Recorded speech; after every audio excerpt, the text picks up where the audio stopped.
Okay, next up, we have Susan Kirsch. She is returning to us. She's a community educator and activist. She's the founder and first president of Livable California. And as a candidate for Marin County Board of Supervisors and in 2016 and a 42-year resident of California, she's seen a lot of changes in our state. She's an advocate for affordable housing, which is a really important thing. You'll recall that she was one of our featured guests last year in 2020 when she was the chair of the Nix the Nine campaign, working against harmful housing bills in California. Sorry for that phone in the background. And today she's here to give us an overview of some bad housing bills that are planned for the 2021 legislative session. Here we go again. Please welcome Susan Kirsch. Wendy, thank you so much. And thank you to all of you for still staying on this call. And I'm so impressed with the magnitude and the complexity of the information. So, as if what we've all heard isn't already enough to just have our head spinning, I want to talk with you a little bit about where are we now, what's on the horizon, what's at stake, and what you can do. And with this headline about the top-down California bills that are coming our way, I've posed the statement, the housing stakes have never been higher.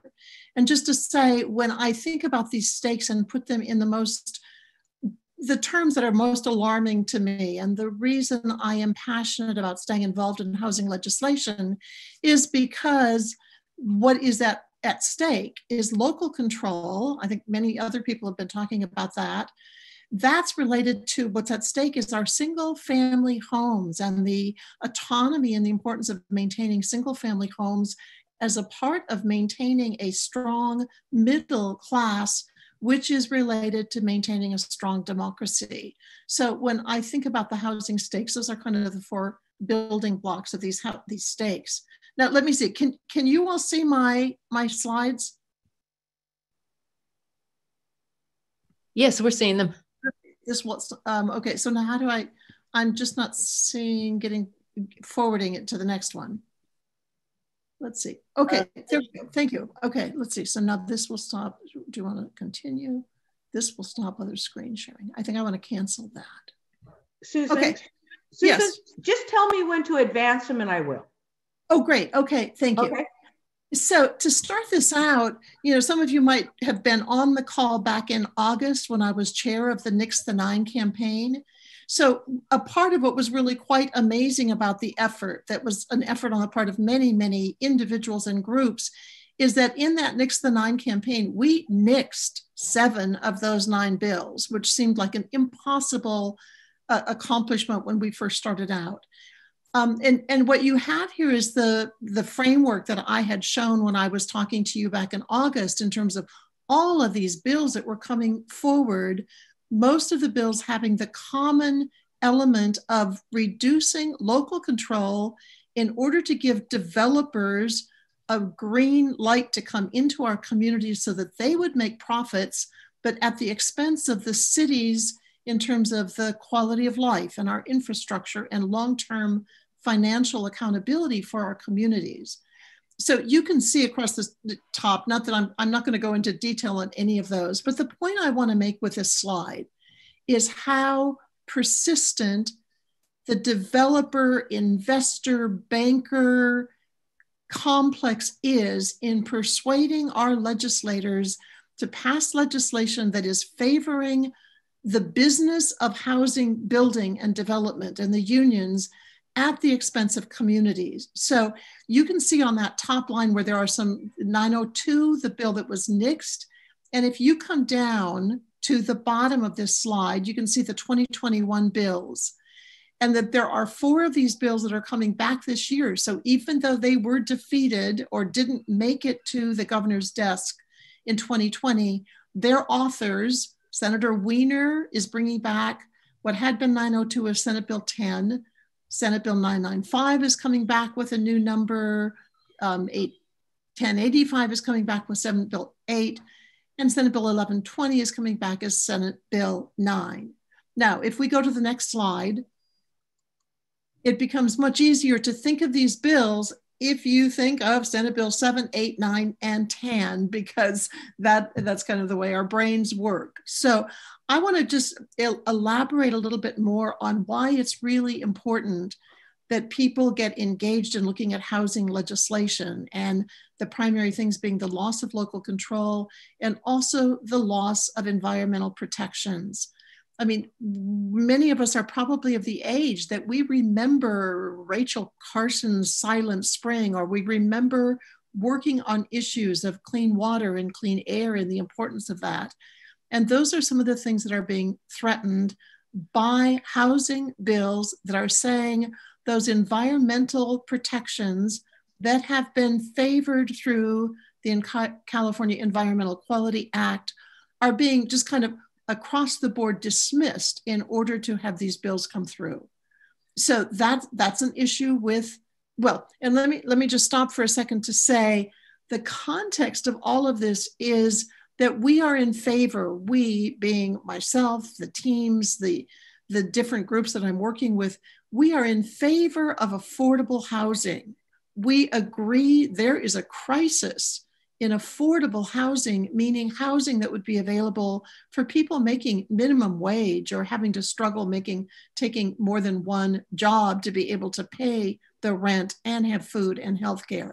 We are in favor of affordable housing. But what has happened over like 4 years with 64 housing bills being introduced in the last 4 years, we see, and you will probably see this too if you look around your neighborhoods, like just lots and lots of market rate housing and infill development and big projects coming in being created by outside agencies, or we see empty buildings being held. I mean, with COVID making commercial real estate no longer so effective as it has been in the past. So Senate Bill 7 increases the environmental threats by weakening CEQA. It does not bring us in affordable housing. Senate Bill 8 is brought to us by Nancy Skinner. It's a repeat of what was there last year. It's currently a pretty empty bill, but last year it was another bill that was promoting density, eliminating a community's right to weigh in on the density plans. The two big bills that we're really inviting people to pay close attention to right now, and all of this is still kind of taking shape. Senate Bill 9 is a bill that gives developers rights to override local control, and they can go into what have been single family parcels and split the lot. And with ADU, accessory dwelling unit laws that were passed last year, they can take a single family home and impose from 2 to 4 to 8 housing complexes on what have been single family homes. I know many of us go, well, that couldn't possibly happen in my neighborhood. But just to say, this is a law that is just passed in Sacramento. So Sacramento now has eliminated single family zoning, which means that developers can come in and what they call by right, which means without community conversation, make those changes to split the lots and build complexes. Senate Bill 10, a Scott Wiener bill, is somewhat similar to that.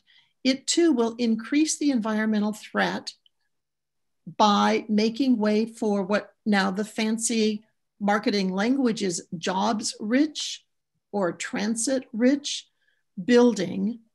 And they too will have a capacity without aligning themselves with what have been the city's general plans or housing element plans. They will be able to replace single family homes with up to 10 market rate units. And all of this is being on the premise of it's a housing crisis.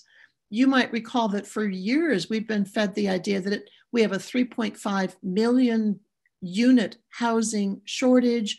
That number has been proven to be in air, wildly off by over 1 million units. And we also have now a challenge to those numbers that the state is buying into about regional housing need allocation numbers. And so I want to add to that one other thing in terms of what's at stake.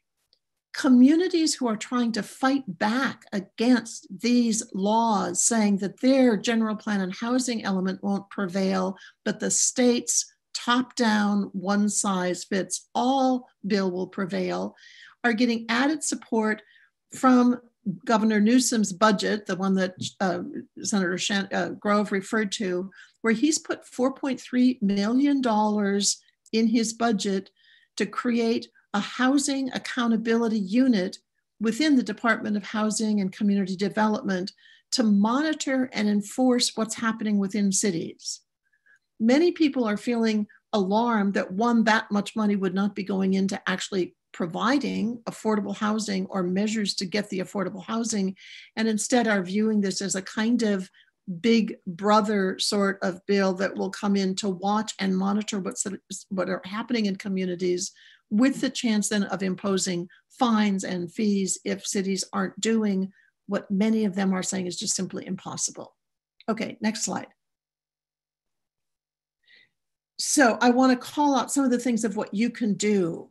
The good news is that this year we are farther ahead than we've ever been in terms of different groups and organizations who are organizing to be able to educate and engage and empower local citizens about protecting our communities so that we can preserve the charm and the safety of single-family neighborhoods and be mindful about, yes, we must be providing affordable housing. So I've just put down the names of a couple of organizations, some of which have just emerged over this last year with their websites. And if you have an interest in getting further involved in any of these, these are just some great connected, hardworking, passionate people like I see we have on this call. So the one that's probably closest by to most of you is the West Bay Citizens Coalition. It is 10 plus of the cities in Silicon Valley, Cupertino, Palo Alto, Menlo Park, your neck of the woods. So they have regular meetings. If you go to their website, you can find out about that. There's a new group called California Cities for Local Control. They are circulating a resolution in an attempt to get as many of California's 482 cities to sign on to this resolution opposing top-down housing legislation. So if you go to that website, they have models of the resolutions and a lot of help to be able for you to get it to your city council so that they can consider a resolution. There's also a group now that's emerged called the California Alliance of Local Electeds, that if any of you on this call are elected officials, or if you have contact with your elected officials, this is a group of statewide city council leaders coming together to be able to talk about how do they collaborate to be able to get greater leverage for their actions. Livable California has a Saturday Zoom call at 10 a.m. where they're bringing forward just some great speakers and people on the front line who are also wrestling with how do we get a handle on what seems to be this corporate push to own all of our land and property and keep it into the hands of a strong middle class. And finally on this list, I've listed a group that's in LA, the United Homeowners Association, and they have some great letters that are available for other cities or individuals to use, especially coming from homeowner associations in this campaign, especially against Senate Bill 9 and 10. So, and I see one of the chat questions there is about, will the slides be sent out to all attendees? I'm really happy that the slides would be shared, especially so that you then can get access to these resources and go to those websites. And then finally, final slide, and then I'm happy to take questions too if there's any time left for that. Just to say thank you for giving me the chance to give this brief update on what's going on. With Pat Haar's presentation, there's so much more that could be said to get into the weeds of this. But the thank you is to say that we know working to protect and preserve local control in the environment, many of us would agree that's a threat if that's not happening. Believing that working smarter to provide affordable housing does get us to a resolution of the inequities that we face, and that really working together, we can be working wonders. So with that, I'll close for my presentation and take any questions or comments, Wendy, if there's time for that. There are a couple, I know this is going long, sorry everybody, but I've got an interesting question here from Rich Altmaier. He says, to be honest, most environmental legislation is just used to stall projects for disfavored or political reasons, which I kind of think is right, not really environmental reasons. I don't favor this angle. California needs less environmental legislation, or probably saner environmental legislation. I think the state could and should promote density on commercial parking lots along transit corridors. There's reasonable development going on there without any changes to single family zoning. Would you support that? Oh, yes, absolutely. And I think especially with what we're seeing with many commercial buildings and malls being abandoned, that's exactly the direction that we should be going. We should not be tearing down and eliminating that choice of single family homes. And we should be looking at how do we use environments wisely that have already got some kind of structure. So I think that's exactly the direction we should be going. And there are some bills that are being introduced. I was particularly highlighting, what we consider the harmful bills. I think it's Senate Bill 6, which is a bill that would look at how to be using commercial space more wisely. Good. And I know San Jose City Council, I think, is looking at putting fourplexes on R1 lots here. So that's kind of concerning for my home. That is concerning, and that's the issue. That's how you get up to the 8 number, that they would split the lot, and then there can be a fourplex on each of the split lots. Yikes. And a problem with this is, for people I talk to, is that there are not adequate discussions about, if that happens, how is it the city provides enough water, and what happens to just putting in sewage systems that will accommodate that, and what happens when we are still a very strong car-based society for all those cars, and where would that many cars for that many new units be parking, among other issues. Not pretty. Thank you so much for being here. This has been very enlightening, and I hope you'll come back and keep us informed. And if people want your presentation, should they contact you or contact me, or how do you want to do this? They can contact me. Let's see. Yes, I had if you send me an email, Susan@SusanKirsch.com, is that the easy way to do it? Yeah. You know what, Wendy, I suggest that she's willing to make her slideshow available. I figure out a way to set up our website so people can access it. And then I can send out an email to everybody who signed up for our meeting today and let them know where it's at. So that's probably the easiest way.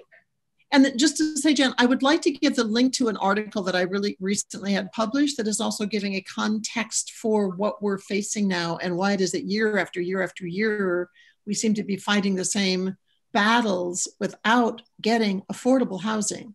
So I'll send that to you. Send that to me, and I'll figure it out in my spare time. That is help. Call me if you need any help. All right. Thank you very much, everybody. Thanks for giving me the chance to talk about this. We'll be talking to you soon. Thank you.